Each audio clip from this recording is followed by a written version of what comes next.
and the court didn't address that argument in the JOA, and I don't know if the court intends to draft an order specifying why the state, in the court's opinion, had met its burden. However, what Mr. Manti just said isn't the law, and not even close to the law. And it's not factually supported by the witnesses that he claims now he can use to support this notion of provocation. Celine Bahadur, if the court will recall, for the first time ever came up with this story in court that there was some sort of vague movement from left to right, which would suggest in some sort of vague way that people, not necessarily Trayvon Martin or George Zimmerman, but somehow people she thinks might have moved in a direction toward this, in the direction of the T, and we know where her house is on this, it's the third one down. Okay, that's as close as she ever got. She said for the first time ever in court after she met with Mr. Delarianda the night before. That was pretty clear in the record, that she had no clear evidence to offer at all other than this sense that she sensed movement or shadows or something. So let's assume we can't even assume that's true because it makes no sense compared with the other evidence in the case. That Jane Serdyka's evidence would support provoking. Jane Serdyka could not have seen what she claims to have seen. It's physically impossible, and that's been established by medical testimony, by ballistics testimony. She says that at the time the shot was fired, she was looking out the window, and immediately after the shot, she saw George Zimmerman stand up and Trayvon Martin lying face down. We know that just couldn't have happened, that she's wrong. Whatever she thinks she saw, she got it wrong. No matter how well intended she is, she got it wrong. Because Trayvon Martin undeniably was shot in the front, not in the back. That's not evidence worthy of any consideration by anybody on what happened at the time of the shot. She didn't see the confrontation initially. She didn't see George Zimmerman be struck in the nose by Trayvon Martin or anything else connected with that. She heard some voices, and she made gross, inaccurate assumptions based upon hearing those voices, but she saw nothing by her own testimony that would establish George Zimmerman provoked the contact between him and Trayvon Martin. And let's not forget, Judge, that when Trayvon Martin was known to have been running away from George Zimmerman was still in his car. Ms. Gentile corroborated that at the time the second to last call disconnected is when she told Trayvon Martin to run, and he did. Because the next time she talked with him, he told her that he had lost the man. The reconnect time was about 20 seconds. And then they stayed on the phone for the next 3 or 3.5 minutes. In the meantime, George Zimmerman is on the phone for a good bit of that time with the police. So, what we know from that in and of itself is that Trayvon Martin had 2 or 3 minutes to get home 348 feet. He had 2 or 3 or maybe 4 minutes to do that and chose not to. He decided either to go home and come back, or that he decided to hang around and wait for George Zimmerman to get off the phone so he could confront George Zimmerman and ask him whatever he said, why you follow me, or man, what's your problem? Whatever that was, he said he's the one that initiated it. That's clear from Ms. Gentile and frankly any other evidence that's in this case. We know that happened from the physical evidence as well as the circumstantial evidence, which as we know is just as good as direct evidence according to Mr. Delarianda. So that's established clearly. There was no pursuit. You heard the call. Mr. Zimmerman said when he was told, we don't need you to do that, okay. And he was on the phone for another, what, minute or so? We know where the event took place. It started at the T. George Zimmerman's key with the flashlight was found right there, the one he had in his hand on his way back to the car, in the direction of the car, thinking that the police were going to arrive any minute. It is outrageous to suggest that there is sufficient evidence to offer to this jury that George Zimmerman provoked this incident. Because what the law requires in order to have provoked this incident is proof that there was the use of force, the actual use of force, or the threatened use of force. Walking up to somebody, following somebody, is not enough to get you to the legal definition of provoke. That's the Gibbs case. It's absolutely clear where the court committed reversible error by not saying that, if you will, in its instructions. Mr. Mantine knows that case. There's no legal issue, as that's what provoked means. And for him to say that George Zimmerman followed Trayvon Martin is a legally supportable basis to claim that he provoked the violence that Trayvon Martin used against him is disingenuous and legally incorrect. He knows that, and he knows better than that to try to convince the court. So I have the Gibbs law, case law. The court knows how that works, and the state has not offered a compelling argument supported with facts or the law why the court should introduce this issue to the jury to make them even consider that George Zimmerman may have provoked this. Gibbs court case, but the only language that the Gibbs court said should be included rather than the full paragraph is force or threat of force under the facts of that scenario, of that case. Before I get there, let me just point out that the entire thing I've just heard is we don't think that the witness was credible, or we don't think that the jury should draw a certain inference. But Mr. West hasn't said yet that those aren't facts that are before the jury and that the inference is not permissible. I understand he doesn't think they're the right ones, but that's not a reason not to give an instruction. The instruction is what are facts before the jury and what are at least some reasonable inferences to draw from them. When a person admits following another individual, when someone hears the individual who's being followed say, let go, get off, is running away from and in fear of this other person who is following, when there is a sound and evidence physically of a physical struggle between them, there is evidence that the defendant is the provoker, especially when he admits that he was following, pursuing both on wheel and on foot. So again, we sort of hashed that out at the JOA I had thought, but there is evidence and inferences from the evidence. I understand Mr. West doesn't think any of it's credible or right. Respectfully, that's up to the jury, not Mr. West. So the issue is, I think the provocation language should be included. The only issue that I hear is whether or not it also ought to, on top of the issue of provocation, include the phrase force or threat of force.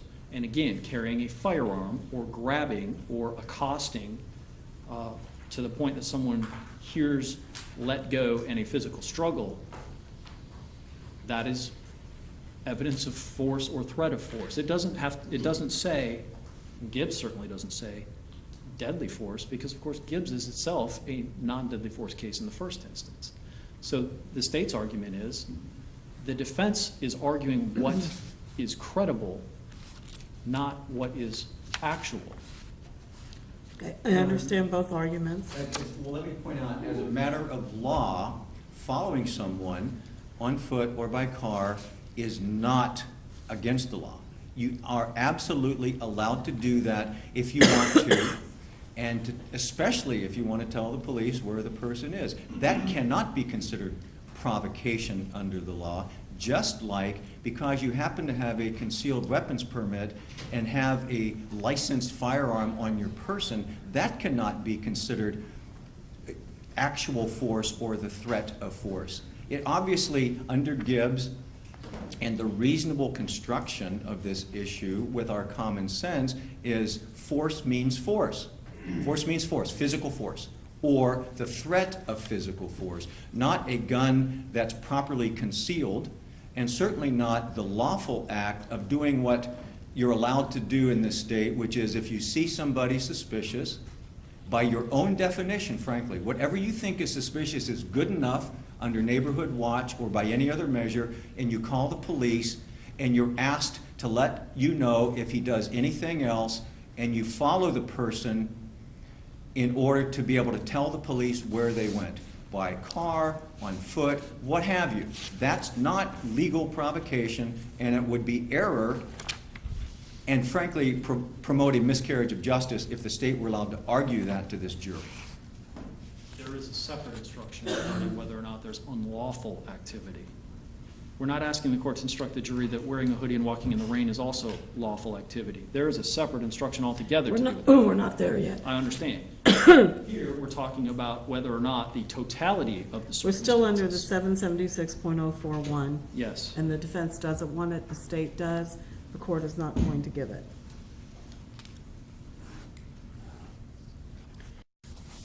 Next paragraph in the defense version starts with, however, before you can find George Zimmerman initially provoked. That's in the defense version. It's not in the state's version. You want to talk about that? Well, my understanding is, from what I've heard before, that it's only there in the defense version. Because of 776. Because of 774.041. So if the court is giving none of that, I would assume they don't want that in there either. Okay. Then we go to the next one in the defense is, you are further instructed that merely following Trayvon Martin by car or on foot in order to report his location to the police is not sufficient for you to find that George Zimmerman provoked the use of force against himself by Trayvon Martin. Before George Zimmerman can be found to have initially provoked use of force against himself, George Zimmerman must have used actual force or the threat of force against Trayvon Martin. I think that's the same issue. So all of that comes out too, is that correct? It was all part of the extended. Just making sure we get everything here. Right, Judge. The next one is the paragraph that says, in deciding whether George Zimmerman was justified. I don't see any differences in those paragraphs. Am I correct? Yes. That's acceptable to both sides? So is the next paragraph. Well, on the next paragraph, interestingly enough, both of you did not follow tally and take out the comma. And cases have been reversed because of that infamous comma after the words including deadly force. That comma should be removed based upon tally versus state at 106 Southern 3rd, 1015. Do we agree? I agree, I'll remove it. My Okay, so that apologies. comma, do you agree, Mr. West? That would read, stand his ground and meet force with force, omit the comma. No, that comma stays in. Oh, The including deadly force, that comma comes out. oh, sure, that's fine. Do both sides agree with that? Yes, Your Honor. Do you agree that that complies with tally? I do. Okay, so there's no other issues in that paragraph. The next one in the defense version is, you are hereby instructed that following someone by car or on foot in order to report their whereabouts to the police is not unlawful activity under Florida law. What case law or statute or anything do you have that supports that requested instruction, Mr. West? It is an accurate statement of the law. Show me where that's codified. Well, in this instance, it's sort of codified by absence, in the sense that there is no criminal statute that criminalizes the act of following someone on foot or by car. Well, you're free to argue that, but I don't think that should be included in the law that the court gives to the jury. That's our theory of defense. We're And asking. you can argue it. Well, I'm asking for an instruction as part of our theory of defense because, and I think this is critically important because of the facts of this case. Thinking back to jury selection, knowing what the court knows about the way this case has been presented in the media long before that, somehow, and last night I heard people talking about this critical issue of if George Zimmerman was following Trayvon Martin, then he's guilty of something. And that's just not true. If this jury were allowed to think for a second that following Trayvon Martin is illegal, they're going to think that he committed some sort of unlawful activity under the instruction above it that the court is going to say. We know already that Mr. Manti and Mr. Delariondo want to suggest to this jury that somehow the act of following Trayvon Martin was illegal. It wasn't. It can't, and the jury absolutely has to know that, and they absolutely have to know it from this court. Otherwise, just arguing it doesn't make it so, and it would be misleading to the jury. It would confuse the jury on an issue for which there needs be no confusion whatsoever.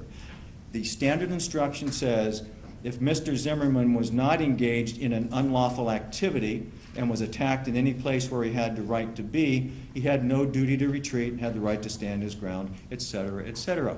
For the state to be allowed to suggest that by following Trayvon Martin in the car or on foot, that in and of itself suggests unlawful activity is absolutely wrong. It's absolutely would be a misstatement of the law. It would be a factual distortion that would lead to an improper verdict. So it's our theory of defense. It's a proper statement of the law. And if you want us to tweak the language a little bit, that's different. But as our theory of defense, we want this jury told by this court it's not illegal to follow somebody, especially if you're doing it to tell the police where this person went. Response? As the state objects, we would note that it's the first time I've ever heard unnamed media commentary cited as legal authority to the court. I would submit that while following itself might not be illegal, that following is one factor that the jury is free to consider in this case. It is something that evinces the defendant's state of mind. It doesn't have to be illegal, and I don't think the instruction, if we want to talk about what confuses the jury, when the court starts telling them things like it is not illegal to walk across the street, it is not illegal to walk home from 7-Eleven in the rain wearing a hoodie, it is not illegal to be armed with a pack of Skittles, that tends to confuse the jury. It is also inappropriate for the court. Basically, this requested instruction is a demand for judicial notice of a fact in question in the case to be communicated and given the imprimatur of a jury instruction to the jury. The state contends that it is not legally proper to request it. We object to any format of this, tweaked or otherwise. Ask the state to produce the Florida statute that makes it illegal to follow somebody. And then I'm You're good with that. asking him to prove a negative, basically. And No, so my question to you is show me a Florida statute that says that this is the law in the state of Florida. You're asking me to put in here is not unlawful activity under Florida law. You Well, can argue that to the jury in the closing argument. Judge, Detective Serino said so in his testimony. Any law enforcement Well, as officer... far as I know, I don't think that he drafted any of the legislation. Mr. Manti didn't say it was illegal to follow someone. He can't cite you. You know, criminal statutes are pretty precise. They're designed to put people on notice what's illegal and what isn't. So if it's illegal to follow somebody, to tell the police where they're going, there better be a law against it. Otherwise, you can't say it's illegal to do that. Repeating your argument. I've heard the argument from both sides. I am not giving that instruction. We submit that's an integral part of our theory of defense, and the court And commits you error can- by not instructing the law, this jury properly on the law. And I we- understand. I've already ruled, and you continually disagree with this court every time I make a ruling.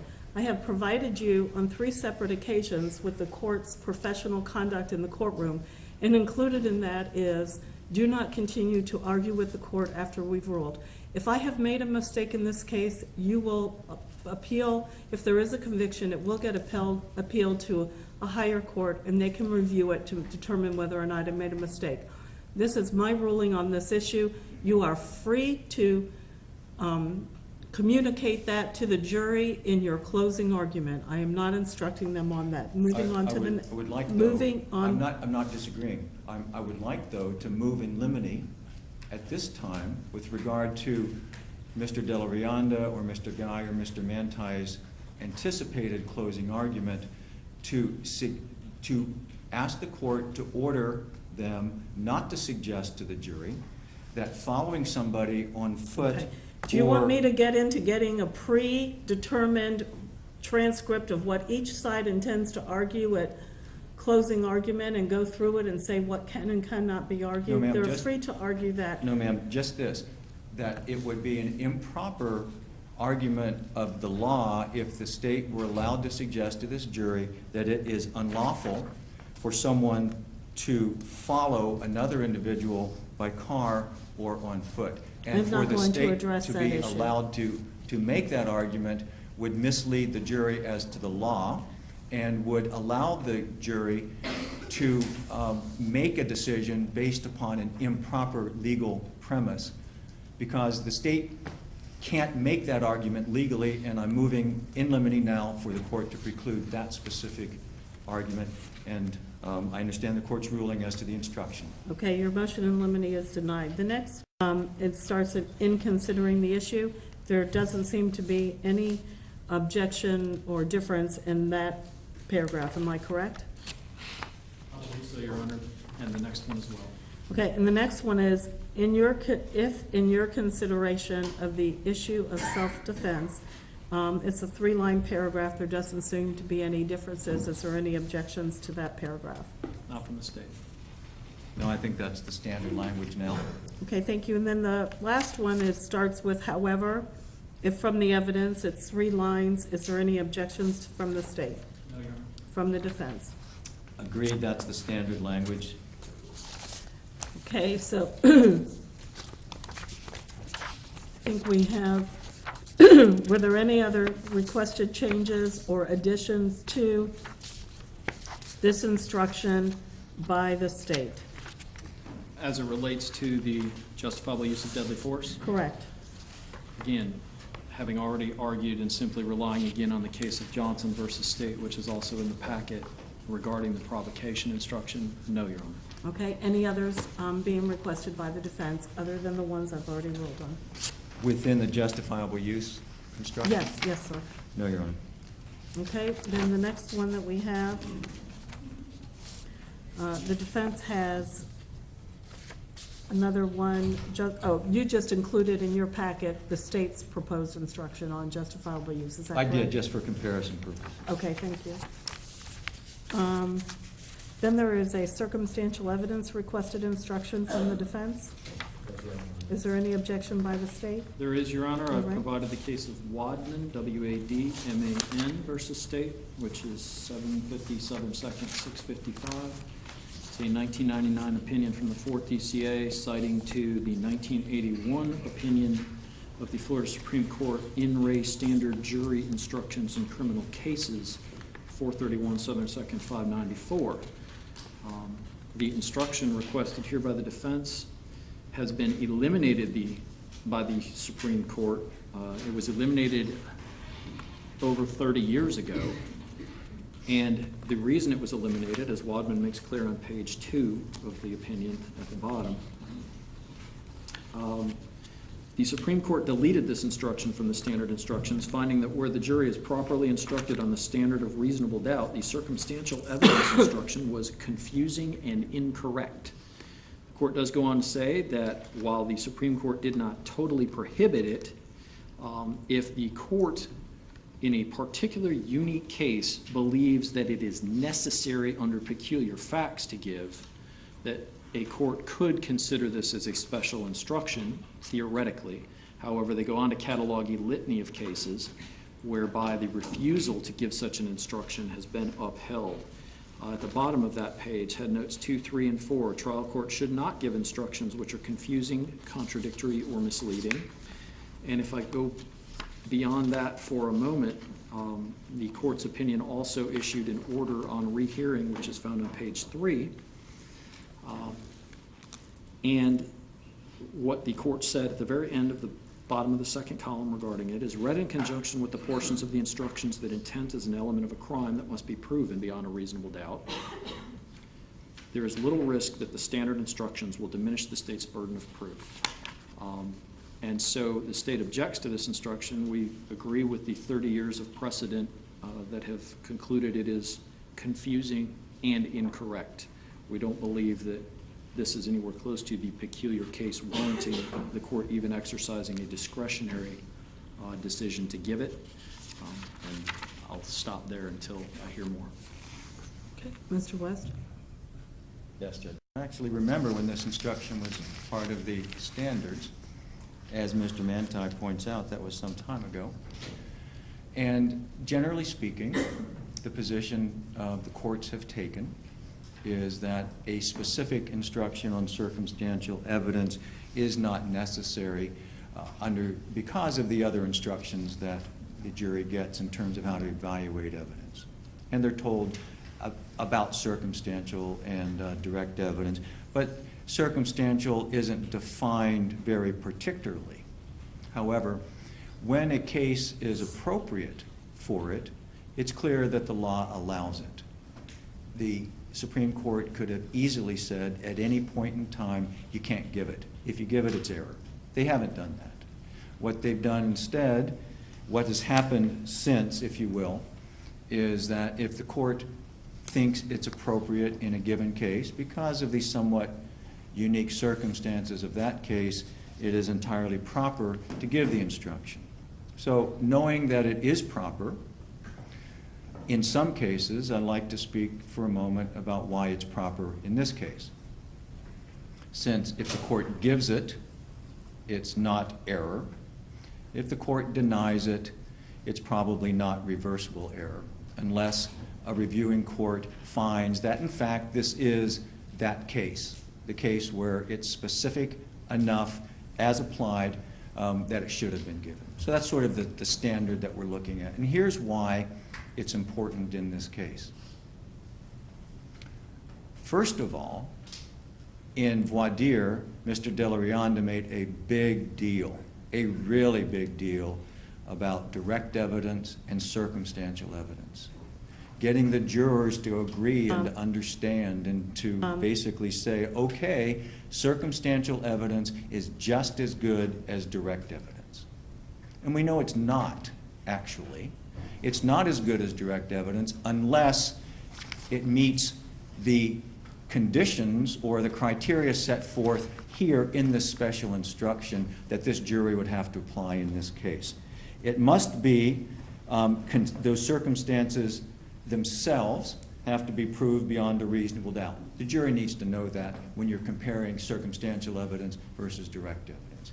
They need to know from this court that the circumstances must be consistent with guilt and inconsistent with innocence, meaning if they have a fact that's circumstantial, that tends to prove something the state is claiming it supports, or it could be interpreted as establishing a doubt or something that the defense claims exists, then the jury needs to know that if they have to decide how to interpret that piece of circumstantial evidence, that before they can use it against Mr. Zimmerman, they have to believe that it is only consistent with guilt and could not be consistent with innocence. In other words, Mr. Zimmerman gets the benefit of that issue, whether or not it's consistent with guilt or innocence. They must find it, in that instance, consistent with innocence and give Mr. Zimmerman the benefit of it. And, of course, that when you connect up the dots, if you will, when you pile on all of these circumstances,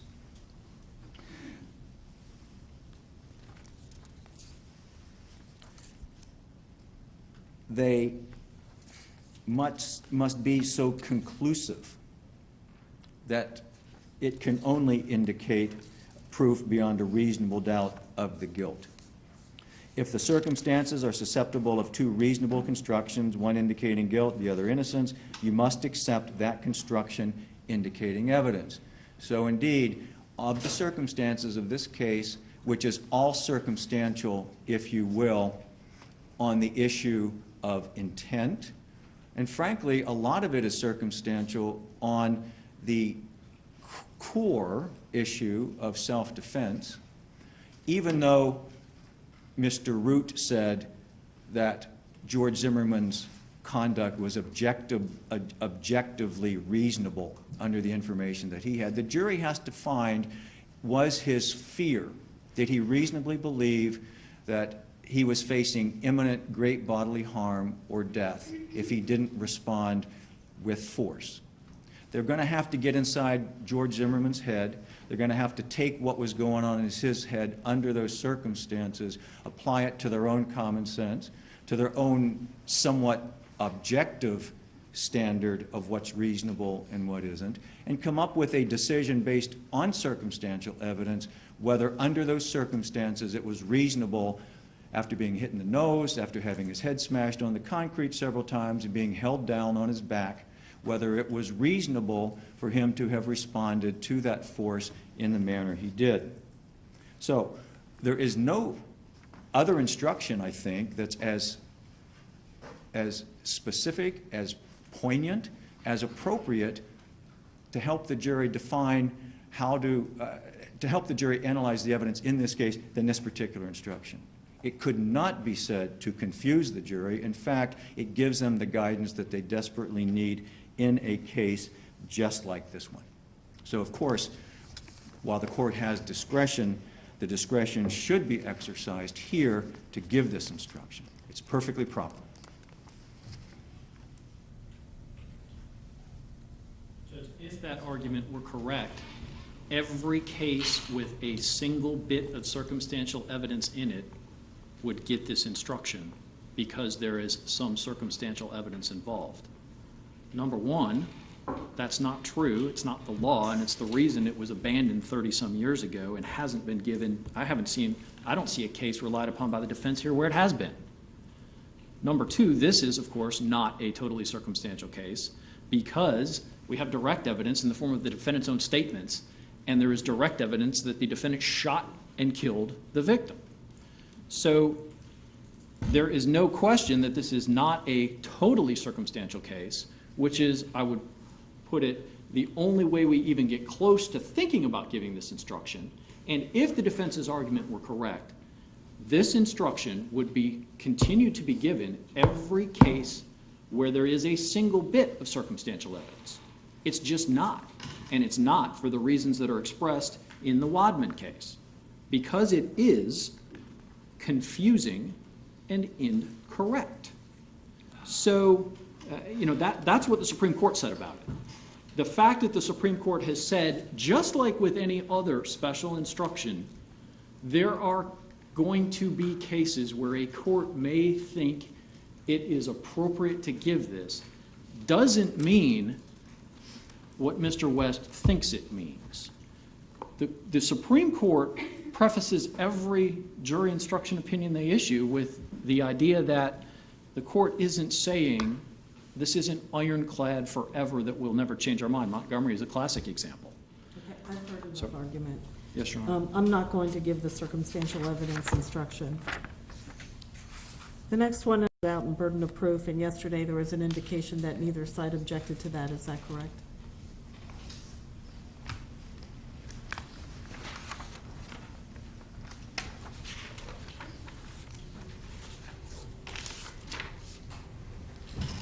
That's correct. This is a standard instruction.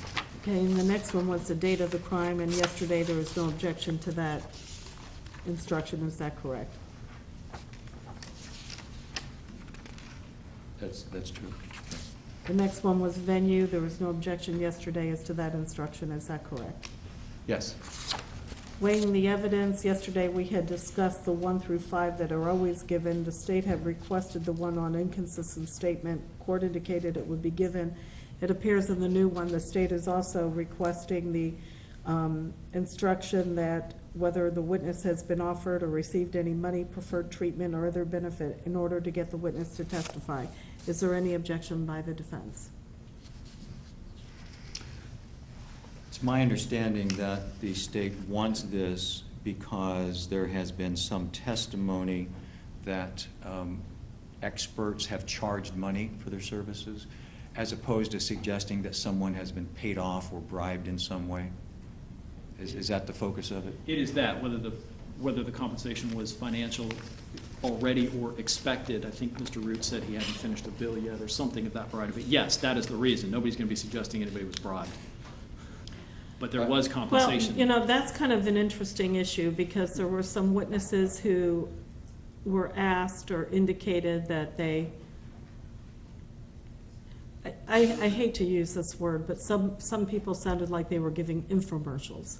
And I don't want this to be construed that the jury can consider that. I think it would be misleading in that context.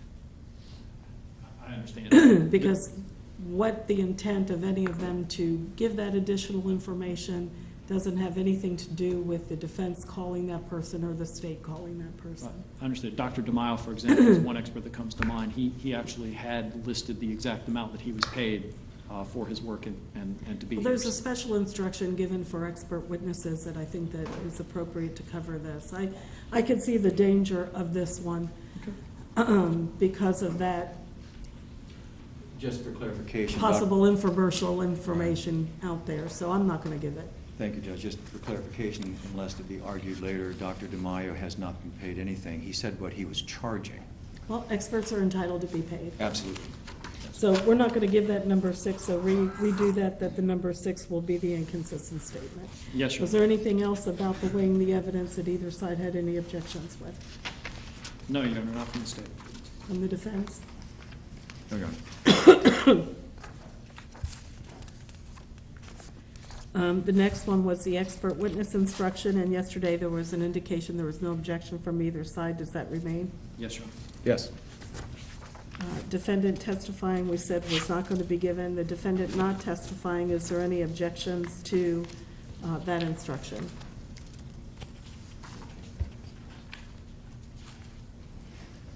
No objection. State? Not from the state, Your Honor. Defendant's statements, yesterday there was an indication there was no objection to that instruction being given. Is that the same today? It is from the state. Mr. West, Yeah, you I'm- don't have to keep jumping up and down. You can remain seated. Thank you, You're Judge. welcome. You know, I just caught something here, whether we're going to personalize these instructions too. All of them. Okay, Everything will be conformity. yes, no objection. Rules for deliberation, yesterday there was an indication there was no objections to this instruction. Does that remain the same today? Yes, Your Honor.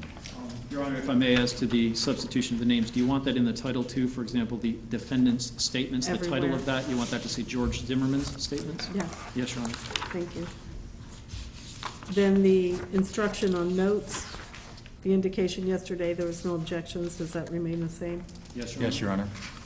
Cautionary instruction, no objections yesterday. Does that remain the same? Yes, Your Honor. Verdict, there was no objections yesterday. Does that remain the same? Yes, Your Honor. Defense? Yes, that's fine. Okay. And submitting the case to the jury, there was no objections yesterday. Does that remain the same? Yes, Your Honor. Agreed? Okay. We have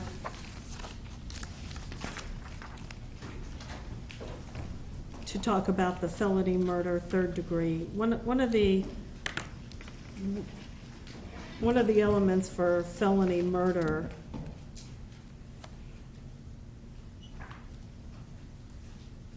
or the child abuse portion of the felony murder Yes, Your Honor. is the intentionally. I'm having an initial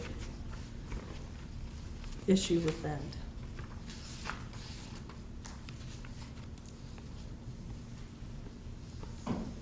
Child abuse requires the defendant to have committed an intentional act. Yes. That's not alleged in your information. Shooting is an intentional act.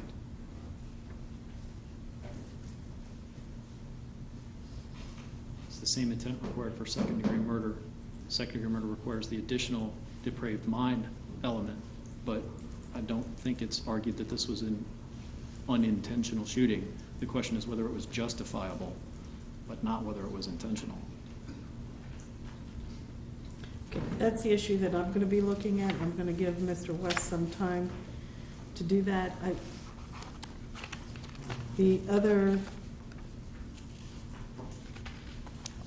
Was there any objections to the manslaughter instruction as it is written? No.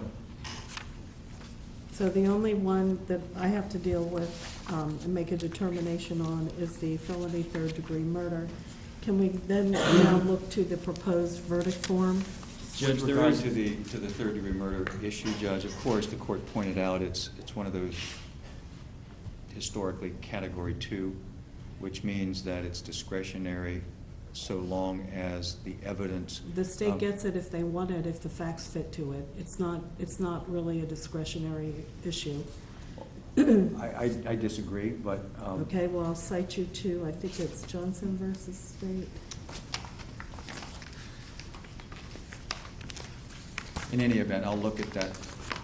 Well, I want to make sure I give you the right citation. But it's clear that the state must convince the court that the unique facts of this Of case. course, always the facts have to fit into it, and that's not the issue. Would The the issue court- is whether or not, if the facts fit into it, do they get a second Category 2 instruction? There is the state's proposed special jury instruction regarding the definition of great bodily harm as well before we get to the verdict Oh. forms. I'm sorry.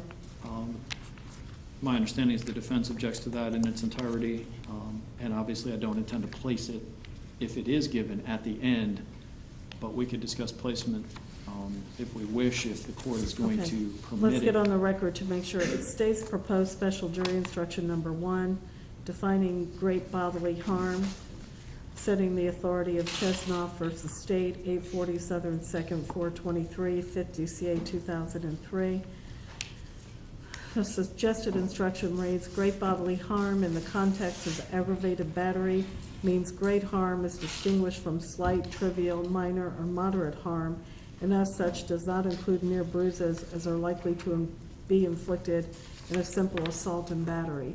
That would be if the court was giving the instruction on the justifiable use of deadly force that included the force of the felony being inflicted on the defendant. Is that correct? Well, I don't agree necessarily just to that. I would agree that if the court is not going to give the issue about aggravated battery, that we might remove the phrase of aggravated battery. However, even the requested instruction by the defense discusses the concept of in fear of imminent death or great bodily harm.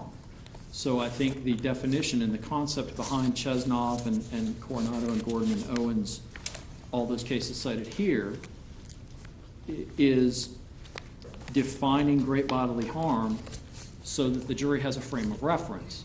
So whether the court gives the state's requested additional instruction or only the defendant's Let me see instruction. if I'm getting what you say right. You would take out in the context of aggravated battery Yes. and then put it in the defendant's version of justifiable use of deadly force after the paragraph, a person is justified in using deadly force if he reasonably believes that such force is necessary to prevent imminent death or great bodily harm to himself. That would be a reasonable location, yes, Your Honor. Okay, any objections? Yes. What is your objection? Well, there are multiple. First of all, the context of the cases cited is not appropriate for the context of the definition the state seeks in this case. There is no definition in the justifiable use of deadly force instruction for a reason, because the Supreme Court decided it didn't need to be defined beyond that within the common understanding of those terms by the jury. The state is seeking to shift the focus away from what everybody knows is great bodily harm and why that's in the instruction. And the reason it's in the instruction is this: it's not that Mr. Zimmerman sustained great bodily harm or great bodily injury himself. That is a completely irrelevant issue in this case. Where in your proposed instruction does it have a definition of great bodily harm? It doesn't. I gave the language that the Supreme Court used. That's the standard instruction. The Supreme Court does not define great bodily harm in the standard instruction for justifiable use of deadly force. But the state is saying that this authority, Chesnoff versus State, as previously cited, Coronado versus State, 654 Southern 2nd, 1267, Florida 2nd, DCA 1995, Gordon versus State, 36 Florida Law Weekly, D 2590, Florida 3rd, DCA 2011, which cites to Owens versus State, 289 Southern 2nd, 472, 2nd DCA 1974, and C period A period C period versus State, 771 Southern 2nd, 1261, 2nd DCA 2000, and when NGUYEN versus State, 858 Southern 2nd, 1259, 1st DCA 2003. Has the court read those cases? I just see the synopsis. I do not have those Right. cases. And the synopsis is the one provided by the state? Correct. Yes, and it's not correct. It's actually a quote, so. No, these aren't self-defense cases. These cases don't deal with the definition of great bodily harm in the context of the self-defense instruction. For example, in Chesnoff, the 14-year-old victim was attacked by another, and he was punched, I guess, and kicked, and that he had swollen lips and a swollen head, so swollen that his mother didn't recognize him the next morning. The jury got the instruction of basically severe harm or great bodily harm, and the jury found Mr. Chesnoff guilty of that offense, based upon the very thing that Mr. Manti suggests should be trivialized in this case. That is misleading and not appropriate in this case. Likewise, to suggest to this jury by any definition of great bodily harm like this one, which frankly is legally wrong and we object, would shift the focus of this jury not from what Mr. Zimmerman thought was happening, which is the standard the jury should apply, but to what actually happened to him.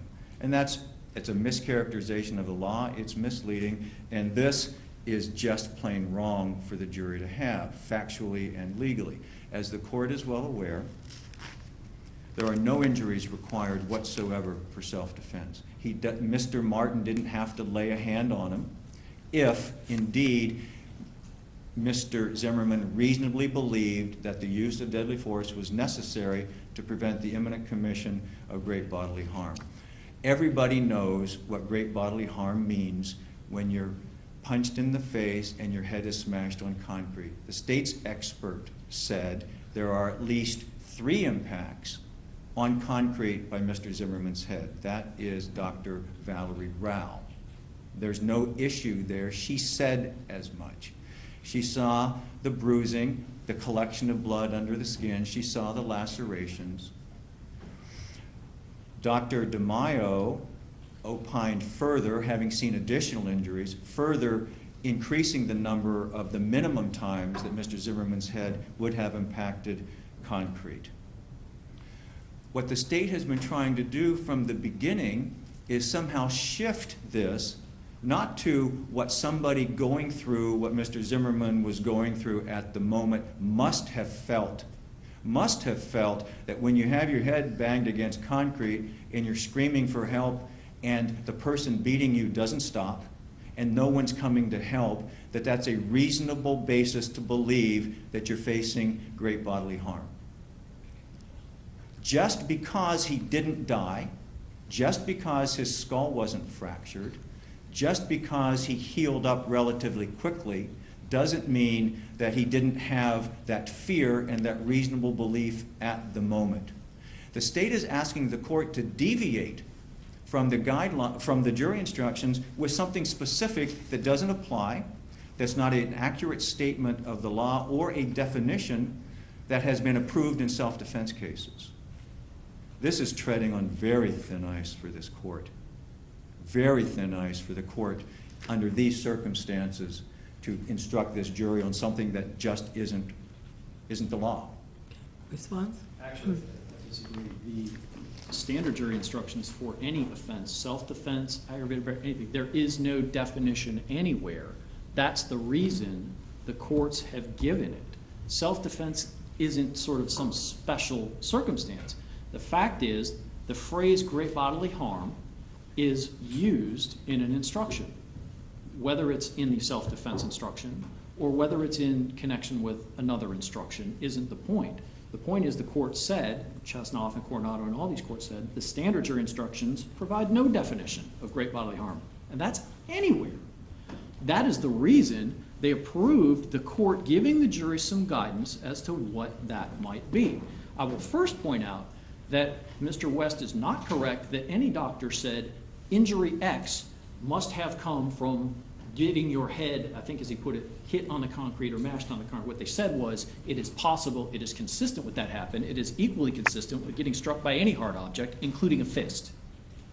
No. That's, but please don't interrupt each other. And But I'm going to interrupt. yes. You have to take each of these proposed jury instructions and the special instructions that are being requested by either side and weave it into what the evidence shows so the jury can be instructed. Your argument that you just provided to me has two different sides of the story. That's the jury can decide which one they believe, whether the injuries were consistent or they were not consistent. The instruction that you're seeking to have entered says that great bodily harm is distinguished from slight, trivial, minor, or moderate harm, and as such does not include mere bruises as are likely to be inflicted in a simple assault and battery. The testimony before the court, whether the jury chooses to believe it or not, that's their purview, is that you don't have to have any injury to be in fear to the extent of the justifiable use of deadly force. I agree with everything the court said, and that's why the argument wasn't quite finished. What we're talking about here is the defendant's reasonableness of his fear. If his fear is only that he's going to get a fist beating, for example, that is something that the jury should know in relationship to the definition of great bodily harm. In other words, I find this definition akin to what I've just stricken from the defense request, that they want me to instruct them that the Florida law is it's not illegal to follow somebody. I find this akin to that. So I understand your argument. You have it all on the record. I've cited the cases that you cited to me in support of them. They're on the record. Unless you have further argument about that, I'm ready to roll. Well, especially, the only further argument I'll make on it is this, especially since I believe that we should include the aggravated battery sections as it relates before, especially since I think those should also be included. Most certainly, this definition should be included, Okay. Judge. Well, I've already struck those, so that's not an issue. Okay, the court is not going to give that special instruction. So is there any other special instructions being requested by the state?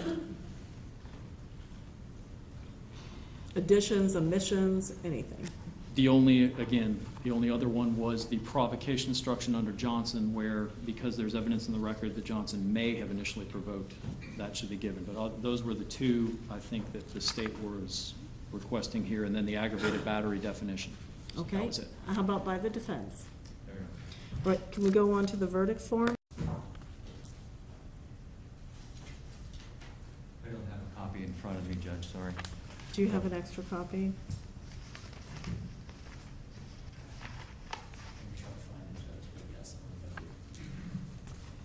Are these the same that were submitted earlier? Yes. It was the electronic version submitted this morning. Well, I mean, before today. Well, no, one of them is third degree. All right, if I could have a set then of the Yes, you may. current ones. Thanks.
Have you had an opportunity to review it?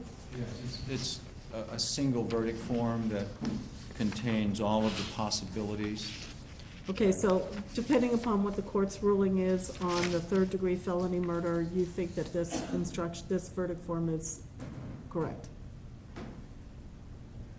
I don't like the form of it, and I have some requests in that regard, but I think legally it has the considerations that the jury must address if they find an offense to have been committed and that a firearm was used. Yes. Okay, then what is your objection to the form? Because it's really not formatted correctly pending the court's ruling on third-degree felony murder and because there's breaks in it. I understand, but if the court were to say that you're not giving third-degree felony murder, we would simply remove the middle That page page. altogether, I think, and then it would. Right, so then what would be your objection to the form? The verdict form is confusing. It's confusing because of the way that it's formatted. For example, it starts with, "We, the jury, find the defendant guilty of murder in the second degree as charged," and then goes all the way through the individual enhancements, if you Okay. will. I have to agree with the defense on this because every time I give this jury verdict form, we have the enhancements as a separate special finding. It could be after the defendant is found not guilty, you could say if you find the defendant guilty of the offense of murder in the second degree, you must further find and do it that way, because I think there is a lot to get to before you get through the possible findings by the jury as to guilt or not guilt or guilt of a lesser included. We can do that. The only. Okay, is that what your objection is? Yes, There the should be a first line special can say, finding. "We find the defendant guilty of murder," and No, then the I second understand. line should say, "We find the defendant not guilty." No, And it then- should, no, the way it should say, we find the defendant guilty of murder in the second degree as charged in the information. We, the jury, if I so find, we, the jury, find the defendant guilty of third-degree felony murder, a lesser included offense. The next line would be, we, the jury, find the defendant guilty of manslaughter, a lesser included offense. And then it should be, we, the jury, find the defendant not guilty. That is how it has always been done by this court. Then there should be a section after that that says special findings. And the special findings should be the relating to the firearm. So that's, I want not guilty on the first page. I know you want that and every And- defense attorney does, but it's not done. Well, I'd like it in this case because all of the choices the jury has before they even see the place that says not guilty. It'll all be on the There- same page. Pardon me? I understand your argument, but I'm not doing that. And I think the order of the possible verdicts is also incorrect. Okay, So I'd like the court to address this, and that is that manslaughter is a category 1, third-degree murder is a category 2. So the logical choice would be, if the court's going to give those lessers, that the first one be murder, the second one be manslaughter, the third one be third-degree murder. okay, is there any objection to that by the state? No, we'll do Okay. it that way, that's fine. The only issue with that is we will then have to repeat, because the firearm findings for each of the murder counts are different than the firearm findings for manslaughter because of the 1020 life language. Now you're gonna, 1020 life doesn't apply to third-degree murder. that's why It does Yes, too. yes, it does. It even applies to aggravated assault. yes. Well, I'll have to, It does apply. You'll just have to put it in a way that would make sense, but the court's We can do ruling that. is gonna be the charges be first, and then the special finding by the jury. Before we recess for lunch, let me give you a schedule thing. Yesterday, Mr. West, you had indicated, or I don't know if it was Mr. O'Mara, I'm getting into a housekeeping issue. You had sought to introduce into evidence Defense Exhibit Double D, and that was the portion of a tape played in front of Ms. Gentile. And the court had indicated that my notes reflected that that tape was played to Ms. Gentile outside the presence of the jury. And I asked the court reporter to check her notes, and the email that I got back was, in cross-examination immediately after lunch, Mr. West asked questions regarding the, quote, "you want that too," end quote, part of the tape, and that was played to Ms. Gentile outside the presence of the jury. When the jury was brought back into the courtroom, Mr. West used the transcript to question her on that issue. So the court will not be admitting Double D into evidence that was not played in front of the jury. As far as scheduling purposes goes, I know the jury's supposed to be back at 1. I know that Mr. De La Rianda wants to get the jury instructions settled before he does his closing argument. I'm going to say that we'll be in recess until 1 o'clock. I will take up the second-degree murder argument, and thereafter Mr. De La Rianda will be given some moments to get his, but that would be the only thing he would have to plug into his closing argument, and we'll start the closing arguments for the state this afternoon. I'm sorry, the third-degree murder argument, Your Honor? The third degree, I'm sorry. Thank you. Manslaughter will be given. who's taking responsibility for finalizing the set of instructions? Well, the state's going to do it, All right, and I'll be. and we'll review them, Okay. okay? And, So we'll be back at 1 o'clock and be prepared to argue the third-degree murder instruction. I think all the other instructions have been resolved. I will do my best. It's only an hour, and as I mentioned, this was all put on us this morning. I knew nothing about it. I Okay. understand. And will we have a chance to review the verdict form prior to? Yes. And is the state going to prepare the draft of it? Yes, they are. Thank you, Judge. Would Okay. everyone like that electronically over the break as soon as it's completed? I'll just take a hard copy. Yes, Your Honor? Thank you. Court will be in recess.